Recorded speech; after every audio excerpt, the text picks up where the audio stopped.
When a troubled film production costs a studio one of cinema's biggest blockbusters, you know something went catastrophically wrong. Big Trouble, 1986. Isn't just a forgotten comedy. It's a Hollywood disaster story involving legendary feuds, a dying director, vanishing producers, and one of the most expensive copyright deals in film history. From epic spit takes to visible production errors and a writer who literally erased his own name, this movie's behind-the-scenes chaos rivals anything on screen. Here are 15 weird facts you didn't know about Big Trouble. Fact 1. Columbia traded Back to the Future for this flop. In what has to be one of the most ironic deals in Hollywood history, Columbia Pictures literally traded away one of the biggest blockbusters of the 1980s just to make Big Trouble. Here's how it happened. When Columbia's legal department reviewed the script for Big Trouble, they quickly realized they had a serious problem on their hands. The plot was so similar to the classic 1944 film noir Double Indemnity that they couldn't proceed without getting permission from whoever owned the rights to that movie, and those rights belonged to Universal Pictures, which had acquired them from Paramount. Columbia found themselves in a tight spot because production was about to begin, and they needed Universal's approval fast. The situation got even more interesting because the head of Universal at the time was Frank Price, who had previously worked as an executive at Columbia, so he knew exactly what projects Columbia had sitting around in development. Price agreed to give Columbia the license to use the Double Indemnity plot, but he had one very specific condition in return. He wanted Columbia to hand over the rights to a science fiction script that Columbia had optioned but decided was unworkable and essentially worthless. Columbia's current management thought the script was ridiculous and had no commercial potential whatsoever, so they agreed to the trade without much hesitation. That supposedly worthless script was called Back to the Future. Universal took the project, put it into production, and released it in 1985. The movie became a cultural phenomenon and one of the most successful films of the decade, launching a massive franchise and making hundreds of millions of dollars. Meanwhile, Big Trouble came out in 1986 to terrible reviews and bombed at the box office, barely getting a theatrical release at all. Columbia had essentially given away a goldmine to make a movie that failed in almost every possible way. The trade became legendary in Hollywood as one of the worst business decisions ever made by a major studio, proving that sometimes what looks like garbage to one person is actually treasure. Fact 2. The writer used a pseudonym to disown his own film. When a screenwriter is so unhappy with how their movie turned out that they literally erase their own name from the credits, you know something went seriously wrong during production. Andrew Bergman, the man who wrote the script for Big Trouble, was so dissatisfied with the final product that he demanded his name be completely removed from the film and replaced it with the pseudonym Warren Bogle instead. This wasn't just a quiet disagreement behind closed doors. Bergman actively fought to distance himself from a project he had originally written and was even supposed to direct. The decision to use a fake name came after Bergman left the production partway through filming, which created massive problems for everyone involved. He had originally written the screenplay as a comedic homage to the classic 1944 film noir Double Indemnity, bringing together the successful team from The In-Laws, which he had also written. But as production wore on, tensions on set became unbearable, and Bergman couldn't fix fundamental problems with the script, particularly the ending. In his own words, he admitted that the whole thing was a mess and confessed that he never properly fixed the ending before they started shooting. He explained that you have to have everything ready when you start filming because you can't just say you'll figure it out later. But that's exactly what happened, and they never got it straight.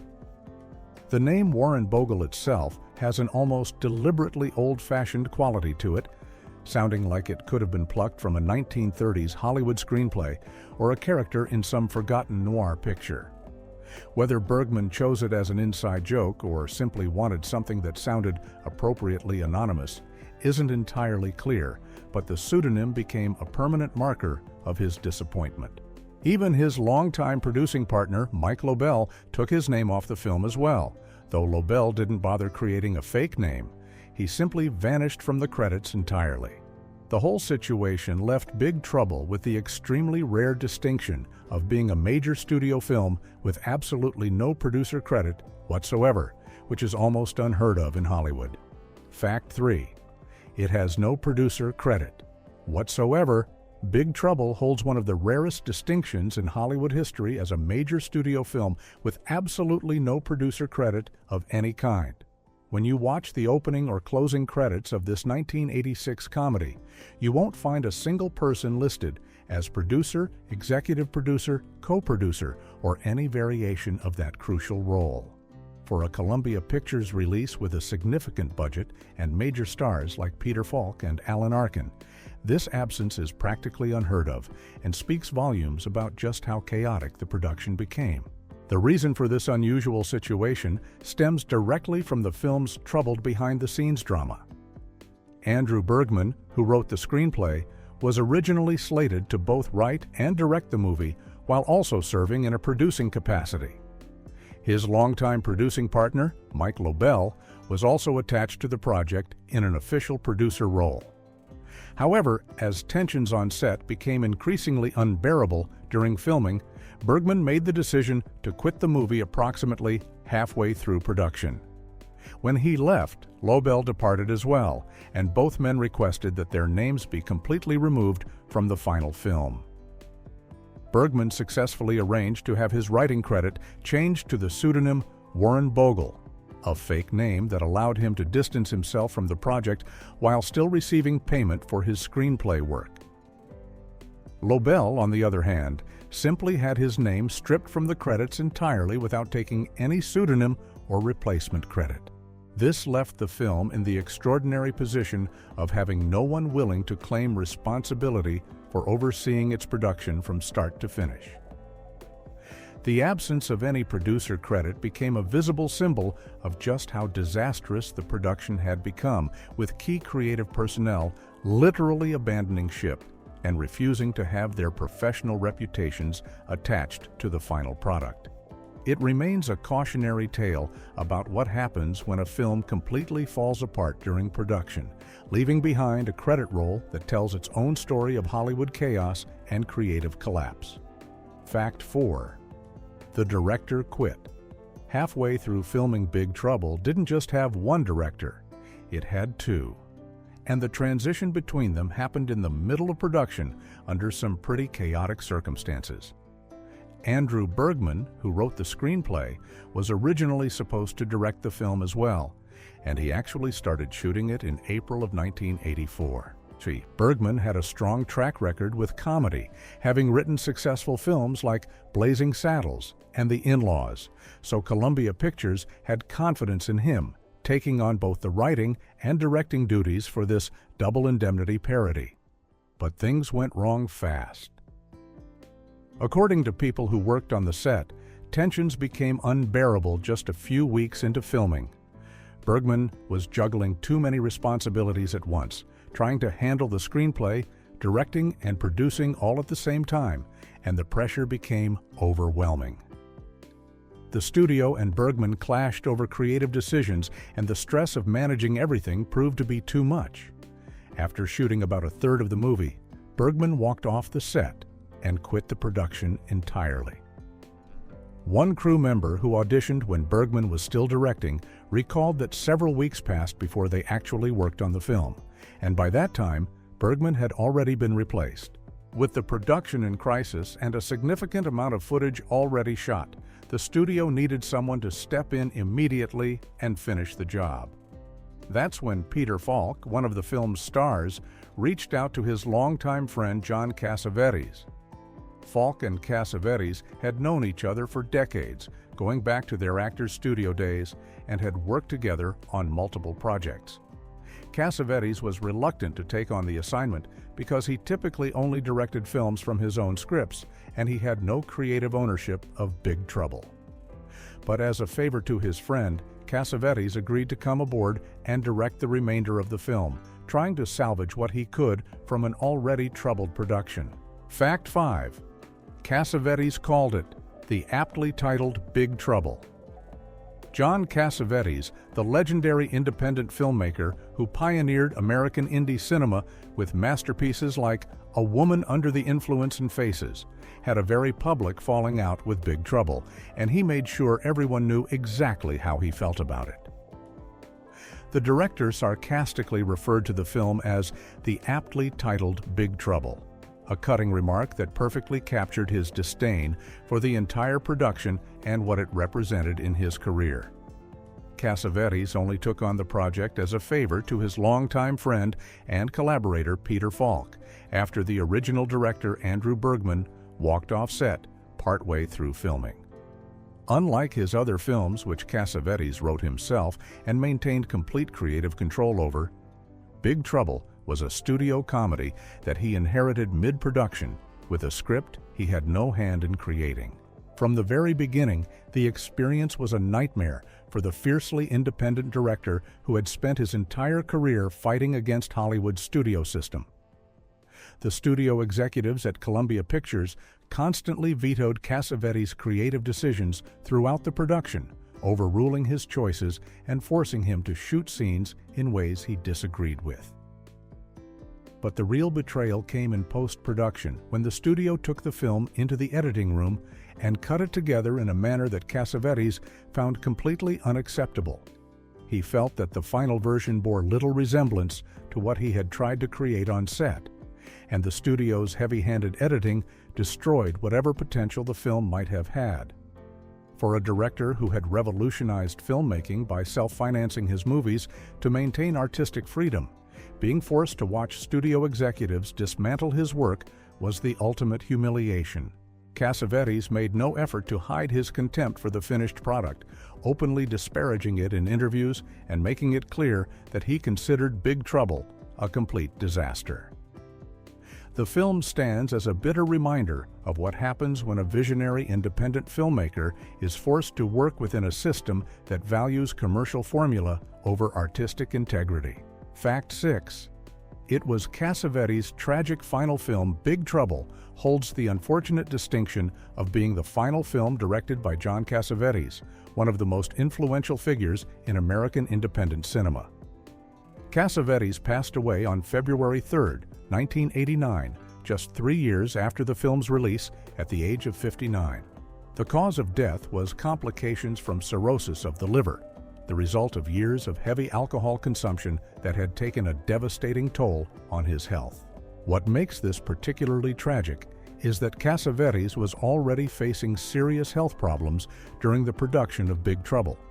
He was battling the physical effects of his long-term alcoholism even as he worked on the film, though most people watching wouldn't have known it at the time. The disease was silently progressing, and Cassavetes was uncertain about how much time he had left or whether he would be able to make another film. This knowledge adds a layer of sadness to an already troubled production, as the legendary director spent his final creative effort on a project he openly despised and had only taken on as a favor to his close friend, Peter Falk. For someone who had built a career on fiercely independent, deeply personal films, like A Woman Under the Influence and Faces, ending with a studio comedy that he had no real connection to, feels like a cruel twist of fate. Cassavetes had pioneered a style of filmmaking that prioritized raw human emotion and improvisation, often financing his own projects to maintain creative control. To have his directorial swan song be a film where the studio vetoed his decisions and re-edited his work against his wishes stands in stark contrast to everything he had fought for throughout his career. Many of his fans prefer to think of Love Streams, his 1984 independent feature, as his true final film, treating Big Trouble as an unfortunate footnote rather than a fitting farewell to a cinematic legend. Fact 7. Features the world's longest spit take. In a film that most critics and audiences found painfully unfunny, there's one scene that nearly everyone agrees actually works, and it involves Alan Arkin spitting out the most disgusting drink imaginable for what feels like an eternity. The moment happens early in the movie when Arkin's character Leonard visits the mansion of Peter Falk's character Steve Ricky, and Steve offers him what he describes as really a man's drink from Norway. The beverage in question is either sardine liqueur or herring liqueur, depending on which source you consult. But either way, it's an absolutely revolting concoction that no sane person would willingly consume. When Arkin's character takes what one reviewer described as such a big sip of this vile fish-flavored alcohol, what follows is a spit take of truly epic proportions that goes on and on, with Arkin drooling and spraying liquid while Falk delivers his lines in perfect deadpan, completely unfazed by the chaos unfolding across from him. Multiple reviews singled out this scene as the film's lone bright spot, with one calling it show-stopping and side-splitting, while another described it as one of the funniest scenes ever put on film, and specifically instructed viewers to watch the sardine liqueur moment before stopping the tape entirely because nothing else in the movie was worth seeing.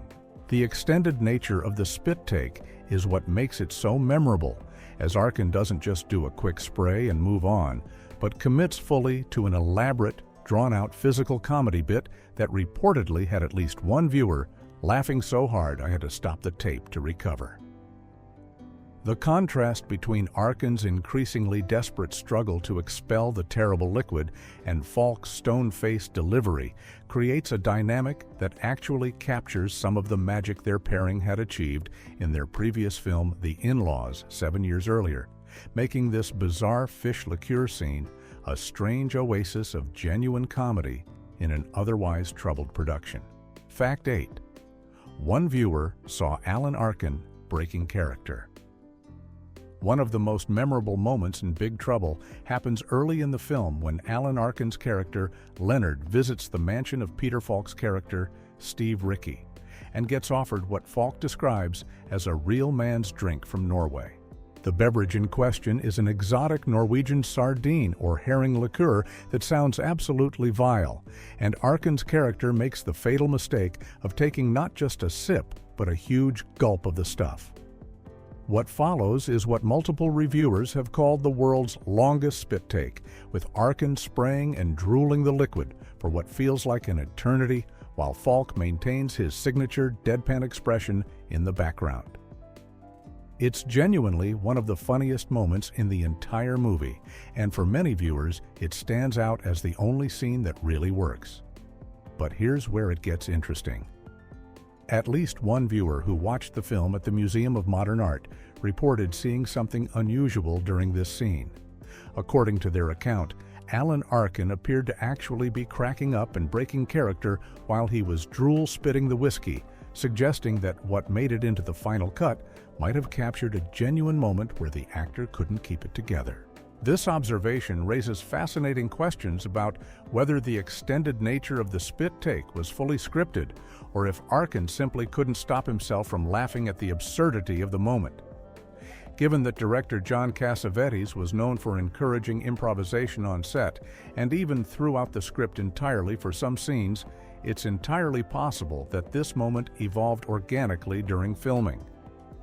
Cassavetes had a reputation for capturing authentic human reactions and emotions in his independent films, and even though he despised working on Big Trouble, he may have recognized genuine comedic gold when he saw Arkin losing it on camera. The fact that this scene is so widely remembered and praised, while the rest of the film is largely forgotten, suggests that sometimes the best moments in cinema happen when actors break through the artifice and let real reactions shine through. Fact 9. Visible lighting equipment made the final cut.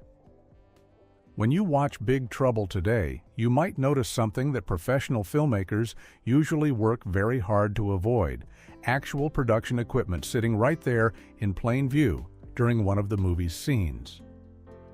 In at least one chase sequence where the characters are running through a hallway, if you look carefully at the edges of the frame, you can clearly see lighting cables snaking across the floor, and C-stands, which are the metal stands that hold cameras and lighting equipment, just sitting there, as if the crew forgot to move them out of the shot before filming. This kind of mistake is pretty rare for a major studio production, especially one being released by Columbia Pictures in 1986. But it perfectly captures just how rushed and troubled the entire filming process had become. One reviewer who caught this error specifically mentioned that the production values throughout the film were surprisingly sloppy, and this visible equipment was just one example of how the whole thing seemed underfinanced and thrown together without the usual attention to detail you'd expect from a Hollywood comedy. The presence of these production mistakes makes a lot more sense when you understand the chaos happening behind the scenes, with the original director Andrew Bergman abandoning the project partway through filming and John Cassavetes reluctantly stepping in to finish someone else's work on a script he didn't write and didn't particularly care about. The film was being cobbled together under difficult circumstances, with constant cast and crew changes, and apparently nobody had the time or energy to go back and fix obvious errors like visible equipment in the frame.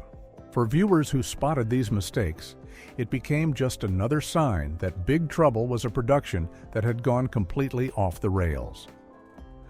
The fact that such an obvious gaffe made it into the final theatrical cut suggests that either the editors didn't notice, didn't care, or simply didn't have the budget or time to reshoot the scene properly. It stands as visible proof that this film's title turned out to be more prophetic than anyone involved probably wanted it to be.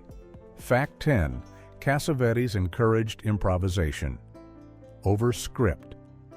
When John Cassavetes took over directing Big Trouble after Andrew Bergman walked off the production, he brought his signature improvisational style to a film that desperately needed it, even though the studio-controlled environment wasn't exactly designed for his creative approach. One crew member who worked on the film in 1986 shared a fascinating first-hand account of just how drastically Cassavetes changed the filmmaking process once he arrived on set.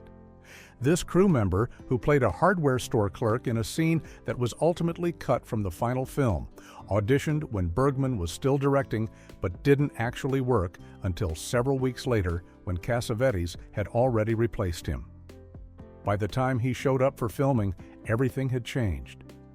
The deleted scene involved Peter Falk and Alan Arkin's characters going into a hardware store to buy dynamite because they needed to blow up a building, which the crew member recalled was an insurance office.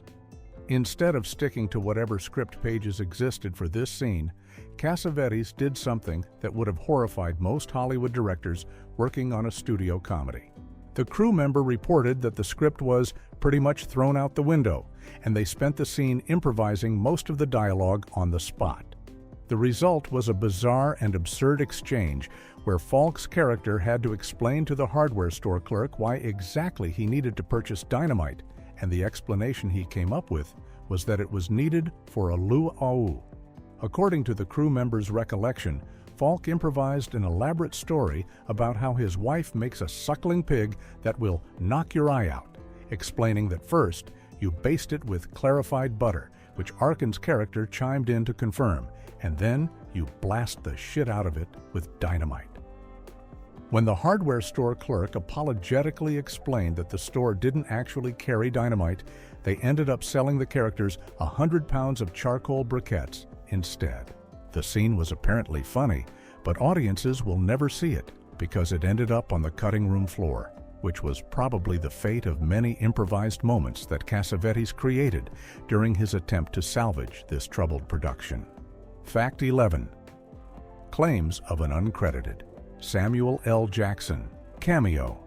One of the more intriguing mysteries surrounding Big Trouble involves a claim that Samuel L. Jackson appears somewhere in the film in an uncredited role, though this supposed cameo has never been officially confirmed and remains one of those peculiar bits of movie lore that's difficult to verify. The claim comes from at least one viewer who posted a review stating that audiences should look for the uncredited cameo by Samuel L. Jackson near the beginning of the film, specifically mentioning it alongside other notable aspects like the famous sardine liquor scene and Charles Durning's performance. What makes this claim particularly interesting is that Jackson does not appear anywhere in the official cast credits for Big Trouble, and his name is completely absent from the film's documentation on major databases and archival records. In 1986, when Big Trouble was released, Samuel L. Jackson was still several years away from his breakthrough role in Spike Lee's Jungle Fever and his career-defining performance in Pulp Fiction. At that time, Jackson was a working actor taking small roles wherever he could find them, often appearing uncredited in films as he built his resume. This was actually quite common for actors in his position during that era, as many would take small parts or background roles just to get experience on set and make connections in the industry. Given that Big Trouble was filmed in Los Angeles and had a troubled production with constant changes, it's not impossible that Jackson could have appeared in a brief scene that went uncredited, especially since the film went through so many rewrites and reshoots under both Andrew Bergman and John Cassavetes. However, without any concrete evidence, photographic proof, or confirmation from Jackson himself, this remains purely speculative. The viewer who made the claim provided no specific details about which scene Jackson supposedly appears in or what role he might have played, making it nearly impossible for others to verify by watching the film. It's possible this could be a case of mistaken identity, where someone who resembled a young Samuel L. Jackson appeared in the background, or it could simply be an error in the reviewer's memory. Fact 12. Billy Wilder and the original stars were still alive. When Big Trouble premiered in May of 1986, it arrived at a peculiar moment in Hollywood history where the very people it was parodying were still around to witness it. Billy Wilder, the legendary director who helmed the original Double Indemnity back in 1944, was not only alive but still actively working in the film industry at 79 years old. Even more remarkably, both Fred MacMurray and Barbara Stanwyck, who had played the doomed insurance salesman and femme fatale in that iconic noir classic, were still living when this comedic remake hit theaters. Barbara Stanwyck was 78 years old in 1986 and had only recently retired from acting after a long and distinguished career that included 4 Oscar nominations. Fred MacMurray, who was 81 at the time, had spent the previous decade mostly retired, but was still a beloved Hollywood figure, remembered for both his dramatic roles and his later work in family comedies, like The Absent-Minded Professor and the television series My Three Sons. Billy Wilder himself had just released his final film as a director, Buddy Buddy, 5 years earlier in 1981. One can only imagine what these Hollywood legends thought when they learned that their masterpiece of film noir was being turned into a broad comedy starring Alan Arkin and Peter Falk. Double Indemnity had been a groundbreaking film that helped define the noir genre with its dark themes of murder, adultery, and betrayal, featuring some of the most quotable dialogue ever written for the screen. The idea of watching that same plot played for laughs, with characters stumbling through an insurance scam while dealing with triplet sons trying to get into Yale, must have been surreal for its original creators. Unfortunately, there are no recorded interviews or public statements from Wilder, MacMurray, or Stanwyck about Big Trouble, so their actual reactions remain a mystery. Given that the film was barely released to theaters and quickly disappeared, it's entirely possible they never even saw it. Billy Wilder was known for his sharp wit and acerbic sense of humor, so one can only speculate whether he would have found the homage flattering or simply shaken his head at what Hollywood had become. Fact 13. Bergman admitted the ending was never fixed. In one of the most candid admissions about a production's failures, screenwriter Andrew Bergman later confessed that Big Trouble's biggest problem was something that should have been resolved long before cameras ever started rolling. The ending of the film was never properly worked out, and Bergman knew it was a disaster waiting to happen. In interviews after the film's release, he openly acknowledged that the script went into production with fundamental structural problems that were never addressed. "That was a mess," Bergman admitted, explaining that, "I never fixed the ending, and that was the problem." He went on to describe what should be a basic rule of filmmaking, saying, "You've got to have it when you get it on the floor. You can't say, 'Later, we'll get it straight.' It's true in every medium. You've got to hit the ground running, and we didn't. I never had the ending straight." This confession helps explain why the final act of Big Trouble feels so disjointed and chaotic, with plot threads that seem to appear out of nowhere and a resolution that doesn't connect properly to what came before. Critics and viewers noticed these problems immediately, with many pointing out that the film's conclusion throws in wild coincidences and a bizarre terrorism subplot that has almost no bearing on the main insurance fraud story. The ending feels less like a natural conclusion and more like a desperate attempt to wrap up a narrative that nobody quite knew how to finish. Bergman's willingness to take responsibility for this failure is actually somewhat rare in Hollywood, where creative problems are often blamed on studio interference or other factors beyond the writer's control. In this case, however, Bergman was honest enough to admit that he sent his own incomplete work into production, hoping somehow it would all come together during filming. It didn't, and the result is a film that stumbles to its finish line rather than crossing it with any sense of purpose or satisfaction. Fact 14. A deleted Dynamite for Luau scene exists. One of the most bizarre casualties of Big Trouble's chaotic production was an entire scene that was filmed but never made it into the final cut, and it involved Peter Falk and Alan Arkin trying to buy dynamite at a hardware store under the pretense of preparing food for a Hawaiian party. According to a crew member who actually worked on the film in 1986 and played the hardware store clerk in this deleted sequence, the scene was supposed to involve the two characters going into the store to purchase explosives so they could blow up an insurance office as part of their increasingly complicated scheme. When this extra auditioned for the role, Andrew Bergman was still the director, but by the time filming actually took place several weeks later, Bergman had already been replaced by John Cassavetes, who brought his trademark improvisational approach to the production. The crew member recalled that Cassavetes essentially threw the script out the window and encouraged the actors to improvise most of the dialogue on the spot, which led to one of the strangest exchanges in the entire shoot.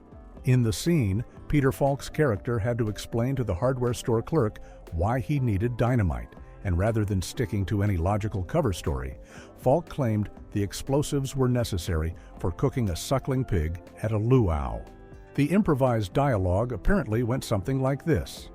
Falk's character would say, "His wife makes a suckling pig that will knock your eye out," and then he'd explain that first you baste it with clarified butter, to which Alan Arkin's character would chime in agreement, and then Falk would deliver the punchline that you blast the shit out of it with dynamite.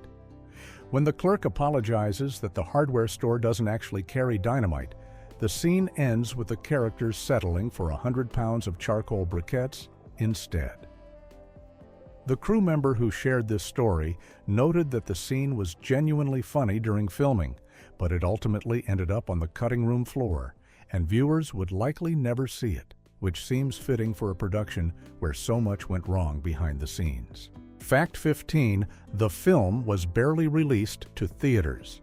Despite reuniting the beloved comedic duo of Peter Falk and Alan Arkin, who had previously starred together in the hugely successful 1979 comedy The In-Laws, and despite being produced by a major Hollywood studio in Columbia Pictures, Big Trouble received one of the most minimal theatrical releases imaginable for a film of its pedigree.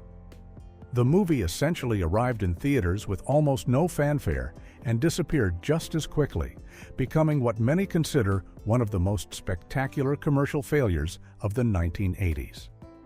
The film's troubled production history, which included the original director walking off the project midway through filming and the screenwriter demanding his name be removed from the credits, had clearly spooked Columbia executives who seemed to have lost all faith in the project by the time it was ready for release. Rather than giving Big Trouble a wide release with a substantial marketing campaign, the studio essentially dumped it into a limited number of theaters with minimal promotion, as if they were trying to fulfill a contractual obligation rather than launch a legitimate commercial product. This lack of distribution meant that even fans of Falk and Arkin who might have been eager to see the duo work together again had little opportunity to actually find the film playing anywhere near them.